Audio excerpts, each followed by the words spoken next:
گلستان ہند کی آبیاری کی، کیونکہ احساس منزلی بے کا جمود توڑتا ہے اور حرکت کا جذبہ بھی پیدا کرتا ہے۔ سامعین کرام، یوم جمہوریہ ایک قومی دن ہے جسے پورے ملک میں بڑے جوش و خروش سے منایا جاتا ہے، کیونکہ آج ہی کے دن یعنی 26 جنوری سن 1950 عیسوی کو آزاد ہندوستان کے آئین کا نفاذ عمل میں آیا تھا اور اس کے ساتھ ہی ایک جمہوری طرز حکومت کا آغاز ہوا۔ اسی لیے آج کے دن کو یوم جمہوریہ کہا جاتا ہے۔ سامعین، دستور ہند ہمارے ملک کو ایک سیکولر اسٹیٹ کہا گیا ہے، یعنی یہ ملک مذہب کی بنیاد پر حکومت نہیں کرے گا اور تمام مذاہب کا احترام ضروری ہوگا اور مذہب کی بنیاد پر کسی کے ساتھ بھید بھاؤ نہیں کیا جائے گا اور ذات پات مذہب کی بنیاد پر کسی کو شہریت کے حق سے محروم نہیں کیا جا سکتا۔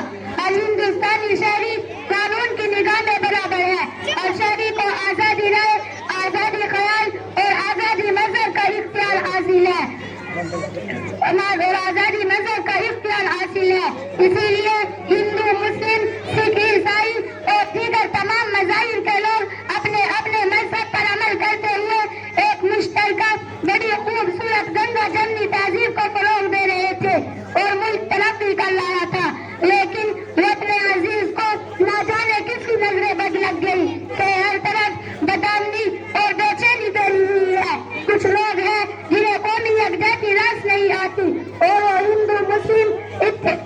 اتحاد کو پارا پارا کر دینا چاہتے ہیں اور گنگا جمنی تہذیب کو تار تار کر دینا چاہتے ہیں۔ میرے عزیزوں، قومی یکجہتی کو فروغ دینے کے لیے، جمہوریت کی بقا کے لیے اور آئین کے تحفظ کے لیے ہمیں متحد ہو کر ان حالات کا مقابلہ کرنا ہوگا تاکہ ایک بار پھر ہمارا ملک ترقی کی راہ پر گامزن ہو سکے۔ اس شعر کے ساتھ میں اپنی تقریر کو ختم کرتی ہوں۔ کاش میرے وطن کی ایسی فضا بنے، کاش میرے وطن کی ایسی فضا بنے، مندر جلے تو درد مسلمان کو بھی ہو،